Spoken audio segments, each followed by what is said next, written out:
सुख का साथी। एक शांत से गांव में एक असहाय, ईमानदार विधवा वृद्धा रहती थीं।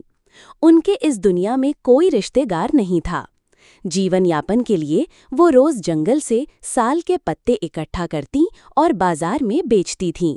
यही उनका एकमात्र सहारा था। हर सुबह वो जंगल जाती, पत्ते बटोरती और शाम को लौटकर बाजार में उन्हें बेचती। जीवन में अभाव था, मगर मेहनत और ईमानदारी उनका सबसे बड़ा सहारा था। एक दिन जब वो हमेशा की तरह जंगल गईं, तो देखा झाड़ियों के पास एक बीमार, भूखी प्यासी, कंकाल जैसी गाय पड़ी हुई थी। गाय की सांसें भी चलने में मुश्किल हो रही थीं। ये देखकर वृद्धा का मन पसीज गया। उन्होंने अपनी पोटली से थोड़ा खाना और पानी निकाला और गाय को खिलाया। फिर आसपास से घास और पत्तियां लाकर बड़े प्यार से उसे खिलाया। थोड़ी देर बाद गाय में थोड़ा जान आया। वृद्धा उसे अकेले जंगल में छोड़ नहीं सकी। वो उसे अपने घर ले आईं और उसकी सेवा करने लगीं।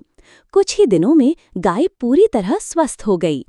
इसके बाद से दोनों हर दिन साथ जंगल जाने लगीं। वृद्धा गाय की पीठ पर सवार होकर जाती और दोनों मिलकर साल के पत्ते इकट्ठा करतीं। शाम को घर लौट आती, फिर अगले दिन बाजार जाकर पत्ते बेचती। इस तरह उनका जीवन सहज मगर सुखद बन गया। उनके पास ज्यादा कुछ नहीं था, पर एक दूसरे का साथ ही उनकी सबसे बड़ी दौलत बन गया। एक दिन अचानक वृद्धा गंभीर बीमारी से पीड़ित हो गईं।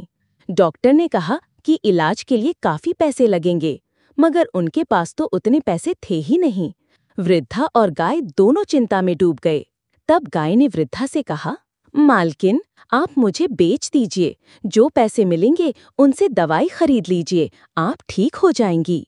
वृद्धा की आंखों से आंसू छलक पड़े। बोली, नहीं, मैं तुम्हें कभी नहीं बेच सकती। तुम्हारे सिवा मेरा इस दुनिया में कोई नहीं है। गाय भी वृद्धा को माँ की तरह प्यार करती थी। उसने चुपचाप एक फैसला कर लिया। एक सुबह साल के पत्ते लाने के बहाने जंगल की ओर निकल गई, लेकिन उस दिन वो लौटकर नहीं आई। वृद्धा बहुत परेशान हो गईं।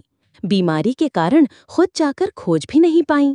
गांव के लोगों से पूछताछ की, मगर कोई कुछ नहीं जानता था। 3 दिन बाद गाय वापस लौटी। वो थकी हुई थी, लेकिन आंखों में संतोष था। वृद्धा उसे देखकर रो पड़ी, डांटते हुए बोली, तू कहाँ चली गई थी इतने दिन? गाय ने कुछ नहीं कहा, चुपचाप अपने मुंह से एक सफेद कपड़े में लिपटा पोटली वृद्धा के हाथ में दिया और बोली, मालकिन, आपको ठीक करने के लिए मैं दूर एक घने जंगल में गई थी। ये पोटली मैंने बहुत मेहनत और जोखिम उठाकर लाई हूँ। इसके अंदर सोने का खजाना है। वृद्धा आश्चर्य से उसकी ओर देखने लगी। जब कपड़ा खोला तो देखा उसमें सोने की मोहरें भरी हुई थीं। अगले दिन दोनों बाजार गए, कुछ मोहरें बेचकर दवाइयाँ खरीदीं। थोड़े ही दिनों में वृद्धा बिल्कुल ठीक हो गईं। उसके बाद वे फिर से मिलकर पत्ते इकट्ठा करते, बाजार जाते और घर का काम करते, मगर अब उनके जीवन में कोई अभाव नहीं था। प्यार, त्याग और भरोसे से भरा उनका छोटा सा संसार बहुत ही सुखमय हो गया। उनकी कहानी ये साबित करती है कि जहाँ सच्चा प्रेम, विश्वास और त्याग होता है, वहाँ हर मुश्किल आसान हो जाती है।